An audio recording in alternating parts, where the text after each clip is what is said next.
Yo, what's up guys, welcome back to another video. This is a reaction to 10 most charming small towns in the United States.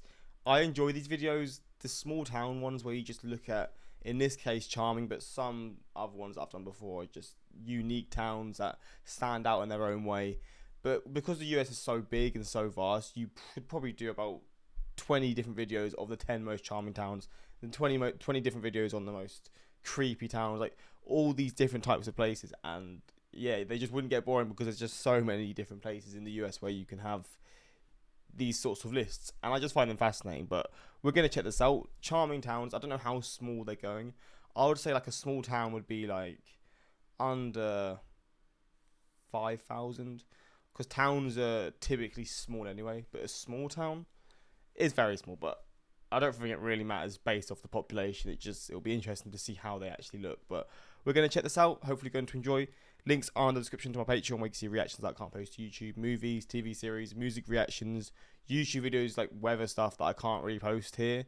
Go to there. So yeah, if you want to see that, links are there. But yeah, let's jump into this and see these towns. Today we're looking at small towns with a lot of charm. These are towns that most people would be happy to call home. These are also towns with a livability score that's over 80, which is a great score, and the locals give them glowing reviews on different websites. We'll also include the average home value in each town, and stay until the end and let us know which town sparked your interest the most. Okay. Got it? Get it? Good. Let's take a look. Unalaska in Alaska, or Unalaska. I don't know. I guess Unalaska. Number 10, Unalaska. Yeah, Unalaska. Why is it called Unalaska in Alaska though? Is it so un-Alaskan? Maybe it's like somehow tropical, a hot tropical place within Alaska.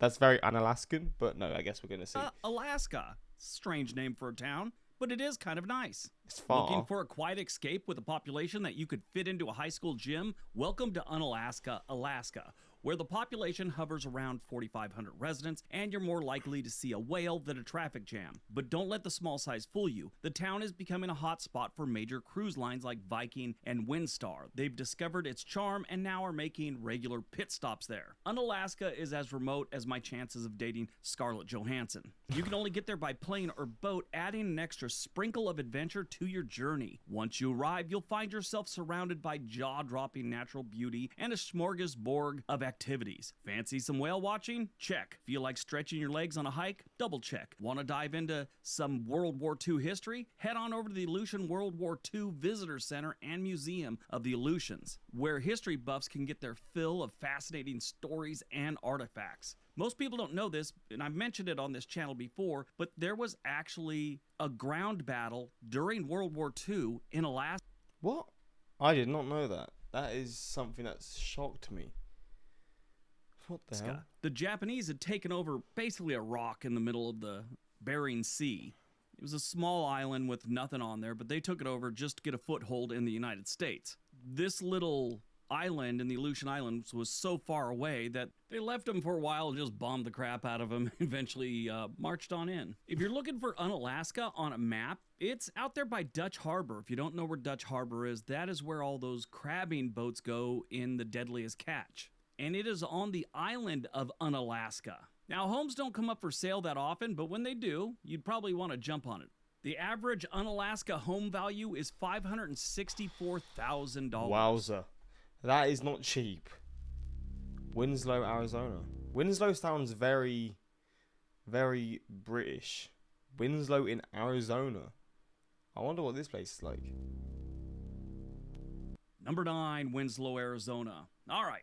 Buckle up, folks, because we're about to take a wild ride to Winslow, Arizona. Yep, the very same Winslow, Arizona the Eagles immortalized in their classic hit Take It Easy. Back in the day, Winslow was a bustling railroad stop on the iconic Route 66, aka the Mother Road. Now it's a hot spot for road warriors on wheels, be they drivers or motorcyclists. The first stop on the tour, the legendary La Posada Hotel. This isn't just an old inn. This was designed by the Santa Fe Railroad, and it is still going strong to this day. For all of you outdoor adventurers that make your way to Winslow, head north to the Homolovi State Park. It's not just a place to stretch your legs, it's a hiker's paradise with trails leading to fascinating archaeological sites and ancient Hopi petroglyphs. Yes, you know when the Indians used to ride on the rocks? They got those there. These aren't fake. These were actually put there by people hundreds of years ago, maybe even thousands. So whether you're into history, hiking, or just humming along some classic rock, Winslow's got something for you. The other cool thing about Winslow, it is a very affordable place to live. You just have to be able to withstand the summer heat. The average Winslow, Arizona home value is one. This is a lot cheaper. I guess maybe the location of the Alaska one, and because it's like a tourist hotspot, it's where the cruise ships go. Maybe that just triples the price or whatever. And because it's so remote, but it's a big change. $192,000. That is not bad. Siloam Springs. Number 8, Syum Springs, Siloam Springs. Oh, God, my pronunciation is poor. Arkansas. All right, buckle up because we're heading to the hidden gem of Arkansas, Syum Springs. This town is nestled right in Benton County on the edge of the northwest Arkansas metro area. That's that area I've been talking about forever. Arkansas is a mess. This one northwest corner is doing pretty good. Up there you'll find Springdale, Fayetteville, Rogers, and of course Bentonville. This is just to the west of that metro area on the Oklahoma border. It's got the Illinois River flowing right by town. They've got a nice kayak park there, and it is not a bad place to live. Now this town just makes it under what is considered a city. 20,000 is normally what people consider a city. Syum Springs has 17,000. Little over. But don't let its size fool you. Think small town charm with a dash of adventure and a sprinkle of good old Arkansas friendliness. This is not a bad place to live. They got the Illinois River flowing right by town. Got a nice little kayak park there. And the stats are relatively good, especially when you look at affordability. Most of Arkansas is very affordable. This place is no different. The average Syum Springs, Arkansas home value is about $269,000. That is not bad. Yep, decent. It makes you realize how cheap that place beforehand really was. $189,000, I think it was, dollars. That's cheap. Bloody hell. Number 7, Carterville, Georgia. Looking for a wild combo of dinosaurs and fine Western art? Then buckle up and head to Carterville, Georgia. Here you'll find the epic Tellus Science Museum. Imagine strolling through galleries jam-packed with sparkling minerals, ancient fossils, and vintage transportation tech that'll make you feel like you've time traveled. Swing by the Booth Western Art Museum, where you'll find the world's largest permanent collection of Western art. That's right, Western art. In Georgia. It's like stepping into a movie set, minus the Oh, wow. This is some beautiful scenery, to be fair. tumbleweeds and scorpions and things like that. Cartersville has a historic downtown. It is that full-on downtown Main Street America type thing. It is great. Here's the kicker. You can snap a selfie in front of the very first painted wall ad for Coca-Cola. Yeah, they painted it here on a building. Carterville's got really good stats across the board, another one, and it's got a pretty low cost of living. Their housing is pretty decent as well. The average Carterville, Georgia home value is $320,000. Standard price, Carson City, Nevada. Number 6, Carson City, Nevada. You know, this is one, I don't think we really talked about Carson City ever on this channel. I've definitely heard of this place before, but I don't know where from. I remember it being in one where we were talking about like state capitals or something. That was about it. We really didn't get Oh, that's how then, because it's the state capital. into the city itself. But welcome to Carson City, Nevada. This little gem dates back to the wild and woolly 1850s when folk struck silver at the Comstock lode, and the town went from sleepy to seriously booming overnight. Miners with pickaxes, saloons buzzing with excitement, and a whole lot of dreams about getting rich quick. This is part of the reason Nevada is known as the Silver State. I mean, they were finding silver all over the state. There's stories, and I don't know how true it is, but you could be walking through the desert and it'd just be out there like rocks. You could pick up silver. You didn't really have to mine that much. Fast forward to present day, you'll find that Carson City still holds onto its vintage vibes. Take a stroll through the historic downtown where Victorian-era homes line the streets, proudly standing the test of time. If you're feeling adventurous, follow the Kit Carson Trail. It's like a time machine, minus the flux capacitor. No need to track down a DeLorean. And if you're a rail history buff, be prepared to geek out. The Nevada State Railroad Museum is packed with enough old trains and memorabilia to make any train spotter's heart skip a beat. I've actually seen that. It is very cool. I have this thing for trains, in case you don't know. I don't have like one of those garages with trains everywhere, anything like that. I like to ride trains. If you've never done that, I suggest it. Get an overnight trip, go across the country if you want. Just sit there, get one of the rooms on there, and look out the window and experience America. It's beautiful. This city, there's a bunch of history and culture of Native American heritage in the area as well. And you're not too far from Reno in case you got to get your gaming on. The average Carson City, Nevada home value is $479,000. Pricey. It's a little up there, but it's a pretty nice place to live. Kennebunkport. Is that pronounced right? Number 5, Kennebunkport, Maine. Kennebunkport. Once upon a time, Kennebunkport was a place you wanted to be if you wanted a top-notch ship built. Fast forward to the 1900s, and today, it's swapped its shipbuilding gig for its new role of the ultimate summer hotspot. Grand hotels and swanky mansions line the coast, drawing in affluent vacationers like bees to honey. These days, Kennebunkport still knows how to throw a summer bash. Sunseekers flock here and kick back on the beaches and take leisurely strolls around the charming town. And this is a very charming town. If you find yourself in this picturesque paradise, Dock Square is a must visit. It's a shopping area with the whole village type feel thing. Perfect for scoring some unique souvenirs and maybe a lobster roll or two. Now that's the tourist part of it. You gotta have some money if you're gonna live in Kennebunkport. That's all there is to it. It is beautiful. It is a very affluent city or town. I mean, this is where I'm just trying to look at it. It does look very well kept just from these images alone. It all looks very clean. The buildings all look very new as well. President Bush used to live, the first President Bush. The average Kennebunkport, Maine home value is $1,100,000. Wow. For a town average, what? Okay, this is a different level town. $134,000. That's a lot of money. But if you got it, this is a great place to spend it. Whitefish, Montana. Number 4, Whitefish, Montana. I love Whitefish. Been there a few times. Actually, I've taken the train there. If you take the train from Seattle or Portland, Oregon, it's an overnight thing. So I mean, already the scenery is second to none. you get on around 3 or 4 in the afternoon, and then you just go overnight. But I can't see the town at all, so I don't know if this is actually where it is. You wake up in the morning around 9 a.m., you're in Whitefish, Montana. Whitefish isn't just a pretty face. National Geographic gave it a shout out as one of the top 25 ski towns in the world. There's more.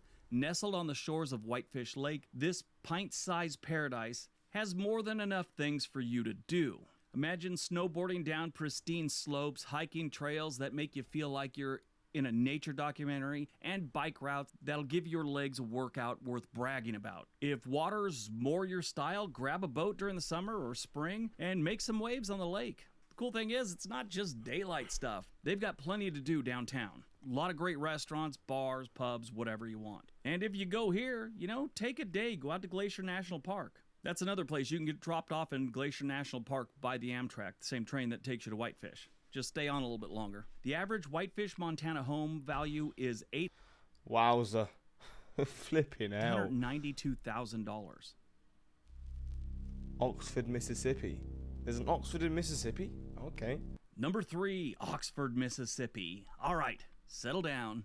I know I just said Mississippi, and we're talking about a place that's nice. Side note, I just got a horrible email from a guy who gave me a couple threats over things I'd said about Mississippi. He claimed they're not as uneducated as I make them sound.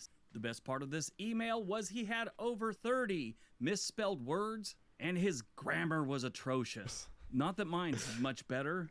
His was just really bad. Anyway, if you're a book lover, Oxford, Mississippi is your paradise. This charming town is where the legendary William Faulkner scribed his masterpiece, and contemporary bestseller John Grisham also called it home. With a nickname like cultural mecca of the South, Oxford is oozing with artistic flair. This place is a magnet for artists, musicians, and foodies. I hate the word foodies, but it just fits. If you've got a better word for foodie, I would love to hear it. Because I always say, if you like to eat food, well, who doesn't? People that like to continue to breathe like to eat food. I don't know. Help me out, folks. Anyway, they have a lot of world-renowned chefs that call this place home. The town square is the heart and soul of Oxford. Decades-old bookstores where the smell of old pages make you feel all warm and fuzzy, surrounded by quirky boutiques that scream unique find right here. And let's not forget the vinyl record shop that's a goldmine for music enthusiasts. Remember when they were just called records? Now they're called vinyl. The average Oxford, Mississippi home value is $349,000. So probably around the average price around the US, I would say. Littleton, New Hampshire. Number 2, Littleton, New Hampshire. New Hampshire made the list. I like New Hampshire. They probably have 50 towns that would go in this, but we're sticking with Littleton because we've never talked about it before. I mean, what is this building? Is this like a hotel or something? This is... It looks like it was maybe just a massive mansion at one point. And it's nice. Littleton, New Hampshire, with a Wait. River Glen House. I can't see anything under there. Independent and... blah, blah, blah. I don't know what that bit says there. I think it's a hotel. Population of about 6,000, give or take a few, is your quintessential charming town nestled in... Wow, imagine living here. That would be interesting. The White Mountains. This place settled way back in 1770. Although I think it's a bar, to be honest, so no one lives there. And it's like stepping into a real-life snow globe, minus the snow year-round. But hey, it's New Hampshire. Give it a little time, the snow will come back. Stroll down Main Street and you'll stumble upon Cutter's, a candy lover's paradise boasting the world's largest candy counter. Seriously, we're talking 112 feet of sugary bliss, jelly beans, chocolates, and every nostalgic treat you can imagine. And if you're not into having a sugar coma by the end of the day, you're doing it completely wrong. For those jonesing to hit the slopes, Littleton is home to America's oldest ski slope. This place is a piece of skiing history, and when you're ready to crash after all that candy and skiing, Thayer's Inn is waiting for you with its elegant historic charm. It's like staying in a Victorian This is a beautiful lake area. I mean, it is a lake, not a lake, sorry, a river. But then it's very very shallow because all these rocks are poking out. That looks really cool though. Postcard with Wi-Fi. The average Littleton, New Hampshire home value is $348,000. That is not bad for a place in New Hampshire. Number 1, let's see. It's called Bend in Oregon. And number 1, Bend, Oregon. All right, for those of you that watch too much cable news, you just heard Oregon and right away you think the place is horrible and it's got a whole bunch of problems. No, Oregon is a pretty decent state. Portland has a laundry list of problems, and it is the biggest city, so it brings the whole state down. But Bend, Oregon is not that bad. Living in Bend is like stepping into... Not that bad. When you put it in number 1, it's got to be more than just not that bad. A postcard where the views are always Instagram ready. And the weather seems to be on its best behavior just to impress you, which is very strange for Oregon. If you're in Bend, you could be sitting there sipping on a craft brew from one of the local breweries while watching kayakers navigate the Deschutes River, all under a sky so blue you'd probably think it was photoshopped. Bend is the kind of place where even the squirrels seem to be a little laid back. West Coast vibe, probably because they know they live in a town that has more activities than there are days in the year. Seriously, how many places can you ski and play golf on the same day? It's like Mother Nature decided to throw a little something extra into the mix just to keep things interesting in Bend. I like Bend. I've been there several times. It's a great place to just go for the weekend, hang out for a week. There's always something to do. The average Bend, Oregon home value is $744,000. I mean, based off the prices, I assume they live up to the hype. But damn, there's some pricey places. I don't know why I had a feeling that Carson City would make this list. I honestly like Carson City. I don't get the hate for it. But there we go. I mean, this being number 1, I feel like I would have wanted to see more about it. But hey, what can you do? But yeah, hopefully you enjoyed this reaction. If you live in one of these towns, I don't know the chances of that. Let me know just how good they are, or are they overrated? How would you compare to what he said? Or if you've been to these cities, or these towns, yeah, let me know the same thing, how you felt about it. Or if there's some towns that you live in or that you've been to that you think should make this list.